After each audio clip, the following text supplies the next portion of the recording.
जीवन एक मेला है जिसमें सुख दुख के झमेले लगे रहते हैं। हर व्यक्ति के जीवन में एक ऐसा कठिन समय भी आता जब व्यक्ति निराश हो जाता है। ऐसे समय पर यदि धैर्य से काम लिया जाए और खुद को प्रेरित करके रखा जाए तो सफलता भी आपकी दहलीज पर दस्तक देती है। भगवान श्री कृष्ण कहते हैं, जो अपने कर्म के फल के प्रति आसक्ति को नहीं छोड़ सकते वे मार्ग से कोसों दूर हैं। अपनी इच्छा की शक्ति से अपने आप को नया आकार दें। अपने आप को कभी भी स्व इच्छा से नीचा न होने दें। इच्छा ही आत्मा की एकमात्र मित्र है और इच्छा ही आत्मा की एकमात्र शत्रु है। जिन्होंने खुद को जीत लिया है उनके लिए इच्छा एक मित्र है, लेकिन यह उन लोगों का दुश्मन है जिन्होंने अपने भीतर आत्मा को नहीं पाया है। जिन्होंने खुद को जीत लिया है उनके लिए इच्छा एक मित्र है, लेकिन यह उन लोगों का दुश्मन है जिन्होंने अपने भीतर आत्मा को नहीं पाया है। सर्वोच्च वास्तविकता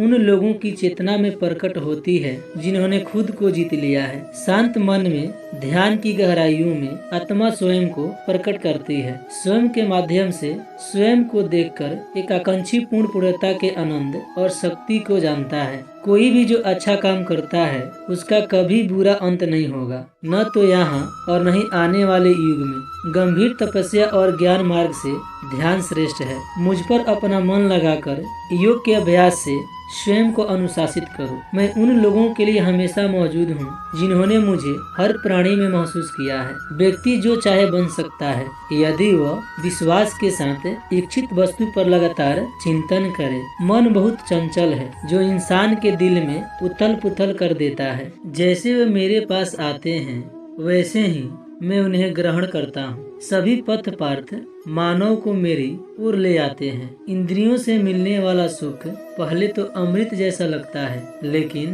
अंत में यह विष के समान कड़वा होता है। जब ध्यान में महारत हासिल हो जाती है तो मन हवा रहित स्थान में दीपक की लौ की तरह अडिग रहता है। कर्म मुझ पर इसलिए नहीं टिकते क्योंकि मैं उनके परिणामों से जुड़ा नहीं हूँ। जो लोग इसे समझते हैं और इसका अभ्यास करते हैं वे स्वतंत्रता में रहते हैं। ज्ञान की भेंट किसी भी भौतिक भेंट से बेहतर है, क्योंकि सब कामों का लक्ष्य आत्मिक बुद्धि है।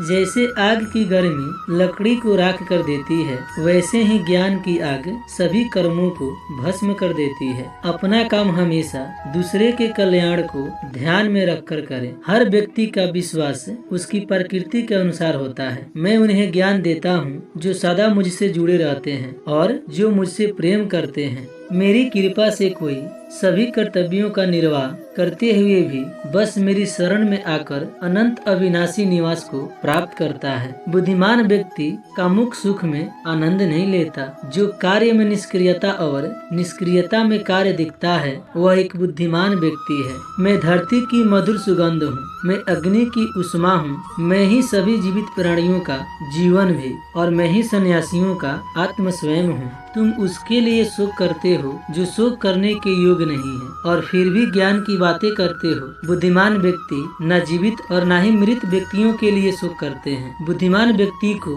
समाज कल्याण के लिए बिना आसक्ति के काम करना चाहिए। कर्म मुझे बांधता नहीं क्योंकि मुझे कर्म के प्रतिफल की कोई इच्छा नहीं। कर्म योग वास्तव में एक परम रहस्य है। कर्म उसे नहीं बांधता जिसने काम का त्याग कर दिया है। अपने अनिवार्य कार्य करो क्योंकि वास्तव में कार्य करना निष्क्रियता से बेहतर है। आत्मज्ञान की तलवार से काटकर अपने हृदय से अज्ञान के संदेह को अलग करके अनुशासित बनो। मनुष्य अपने विश्वास से निर्मित होता है। जैसे वो विश्वास करता है वैसा ही वो बन जाता है। इस जीवन में मनुष्य न तो कुछ खोता है और न ही कुछ व्यर्थ करता है। मन अशांत है और उसे नियंत्रित करना कठिन है, लेकिन अभ्यास से इसे वश में किया जा सकता है। केवल मन ही किसी का मित्र और शत्रु होता है। व्यक्ति या जीव का कर्म ही उसके भाग्य का निर्माण करता है। जब मानव अपने कार्य में आनंद खोज लेता है तब वह